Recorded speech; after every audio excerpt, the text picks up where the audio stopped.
നമസ്കാരം, പ്രവാസി മലയാളിയിലേക്ക് സ്വാഗതം. ഇന്നത്തെ പ്രവാസ ലോകത്തെ വാർത്തകൾ ഒറ്റനോട്ടത്തിൽ. സൗദി അറേബ്യയിൽ കോവിഡ് കേസുകളുടെ എണ്ണം 4 ലക്ഷം കവിഞ്ഞതായി റിപ്പോർട്ട്. ഇന്ന് 951 പേർക്ക് കൂടി കോവിഡ് വൈറസ് ബാധ സ്ഥിരീകരിച്ചതോടെ രാജ്യത്ത് റിപ്പോർട്ട് ചെയ്ത ആകെ കേസുകളുടെ എണ്ണം എന്നത് 4,228 ഉയർന്നു.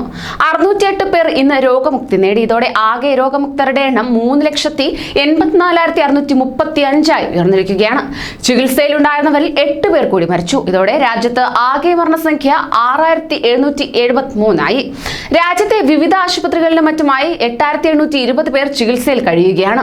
ഇവരിൽ 962 പേരുടെ നില ഗുരുതരമാണ്. ചികിത്സയിൽ കഴിയുന്ന ബാക്കിയുള്ളവരുടെ ആരോഗ്യനില തൃപ്തികരമാണ്. ഖത്തറിൽ കോവിഡ് ബാധിച്ച് 5 മരണങ്ങൾ കൂടി റിപ്പോർട്ട് ചെയ്തു. ഇതോടെ ആകെ കോവിഡ് മരണങ്ങൾ 340 ഉയർന്നു. 981 പേർക്കാണ് പുതുതായി രോഗബാധ സ്ഥിരീകരിച്ചത്.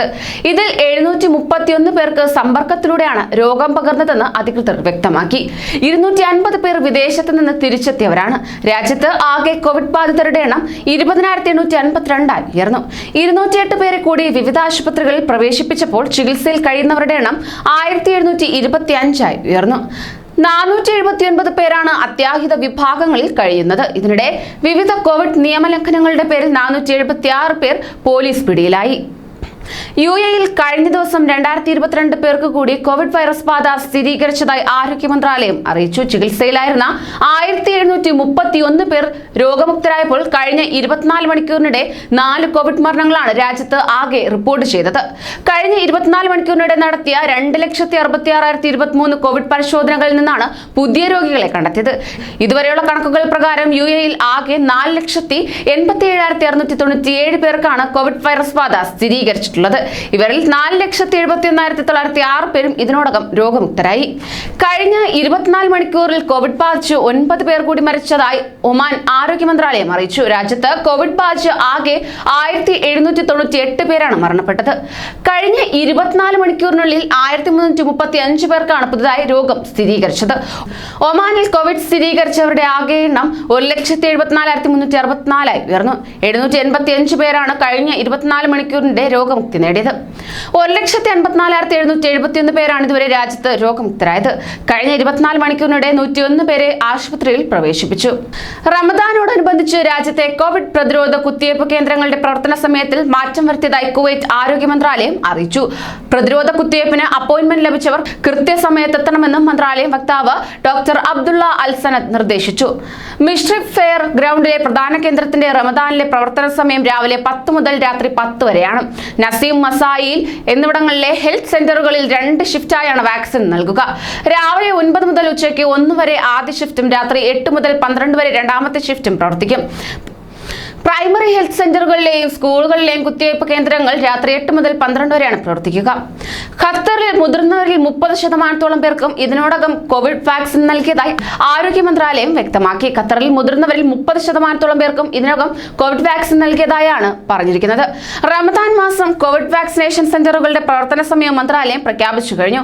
ദോഹ QNCCയിൽ സ്ഥാപിച്ച പ്രധാന കോവിഡ് വാക്സിനേഷൻ സെന്റർ റമദാനിലും ആഴ്ചയിൽ എല്ലാ ദിവസവും പ്രവർത്തിക്കുമെന്ന് ആരോഗ്യ മന്ത്രാലയം അറിയിച്ചു. രാവിലെ 9 മുതൽ പുലർച്ചെ 1 മണി വരെയായിരിക്കും സെന്ററിന്റെ പ്രവർത്തനം. സൗദി അറേബ്യയിലെ വിവിധ പ്രദേശങ്ങൾ ലക്ഷ്യമിട്ട് യമനിൽ നിന്ന് വീണ്ടും ഹൂതികളുടെ വ്യോമാക്രമണം.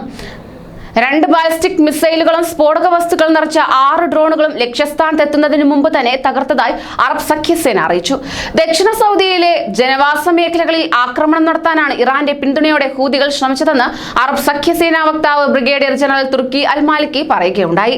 സാധാരണ ജനങ്ങളെ ലക്ഷ്യം വെച്ചുള്ള ഇത്തരം ആക്രമണങ്ങൾ ഹൂതികൾ തുടരുകയാണെന്നും അദ്ദേഹം ചൂണ്ടിക്കാട്ടി. 2023 മുതൽ ദുബായിൽ ഡ്രൈവറില്ലാത്ത ടാക്സികളിൽ യാത്ര ചെയ്യാം. ഇത് സംബന്ധിച്ചുള്ള സുപ്രധാന കരാറിൽ US കമ്പനിയായ ക്രൂസും RTA-യും ഒപ്പുവെച്ചു കഴിഞ്ഞു.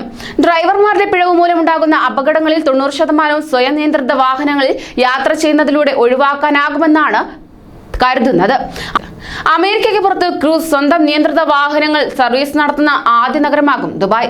ദുബായ് കിരീടാവകാശിയും എക്സിക്യൂട്ടീവ് കൗൺസിൽ ചെയർമാനുമായ Sheikh Hamdan bin Mohammed bin Rashid Al മക്തൂമിന്റെ സാന്നിധ്യത്തിൽ Cruise legal executive director Jeff Pelesh, RTA chairman Mattar Al Tayer എന്നിവരാണ് ഒപ്പുവെച്ചത്.